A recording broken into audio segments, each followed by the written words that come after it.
মঙ্গলবার সন্ধ্যা ৬টা নাগাদ বিশেষ অনুষ্ঠানের মধ্য দিয়ে উদ্বোধন করা হলো ২৩তম বর্ষের কানমারি গ্রামীণ শিল্প সংস্কৃতি ও বইমেলার। সন্দেশখালীর বিধায়ক সুকুমার মাহাতোর উদ্যোগে সন্দেশখালীর কানমারি এলাকায় প্রতি বছরের মতো এবছরেও অনুষ্ঠিত হচ্ছে আদিবাসী শিল্প সংস্কৃতি ও বইমেলা। ২৩তম বর্ষের এই বইমেলার শুভ উদ্বোধন করা হয় মঙ্গলবার সন্ধ্যা ৬টা নাগাদ। বর্ণাঢ্য শোভাযাত্রা ও ফিতে কেটে ও প্রদীপ প্রজ্বলিত করে এদিন এই অনুষ্ঠানের শুভ সূচনা করা হয়। এদিনের এই অনুষ্ঠানে উপস্থিত ছিলেন সন্দেশখালীর বিধায়ক তথা এই মেলার প্রধান উদ্যোক্তা সুকুমার মাহাতো, এই মেলার বিশিষ্ট কার্যকর্তা মানুষ মাহাতো, গিরিধারী সাহা, উত্তর ২৪ পরগনা জেলা পরিষদের সদস্য শিবপ্রসাদ হাজরা সহ বিশিষ্টজনেরা। আগামী ১ জানুয়ারি পর্যন্ত চলবে এই বইমেলা। মেলার কটা দিন বিভিন্ন ধরনের সান্ধ্যকালীন অনুষ্ঠানের আয়োজন করা হয়েছে এই মেলা কমিটির পক্ষ থেকে।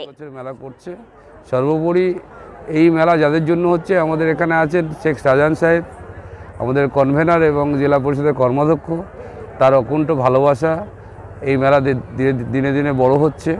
আছেন শিবপ্রসাদ হাজরা, আলমগীর শেখ, আমাদের যুব সভাপতি মিজানুর শেখ এবং অতিথিরা যারা সত্যি সত্যি আন্তরিকতার সঙ্গে আমাদের অনুপ্রেরণা দেয় বলেই কিন্তু এই মেলা হয়েছে। এখানে বইকে কেন্দ্র করে মেলা গড়ে উঠলেও এখানে সংস্কৃতি, মানুষের অর্থনৈতিক জীবনযাত্রার একটা ছবি ফুটে ওঠে। কারণ এখানে প্রায় 150 দোকানদার আছে যারা 7 দিনে ব্যবসা করে মেলাতে এবং সারা বছরের পরিকল্পনা দুটো রুজি রোজগার হবে।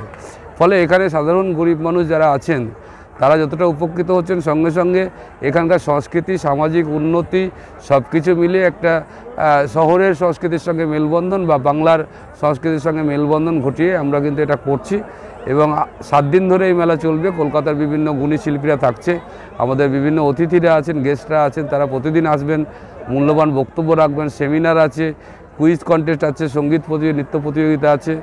এবং আমরা এখানে যেটা করছি আধার ফ্রি করছি, আধার সব কাজ হবে। এবং সর্বোপরি আমরা একটা চোখের ক্যাম্প করেছি যেখানে 1000 মানুষ ফ্রি চশমা চক্ষু পরীক্ষা করেছে, সঙ্গে সঙ্গে চশমাও পেয়েছে। তো এইরকম বিভিন্ন সামাজিক কাজকর্মের মধ্যে দিয়ে মেলা গড়ে উঠেছে।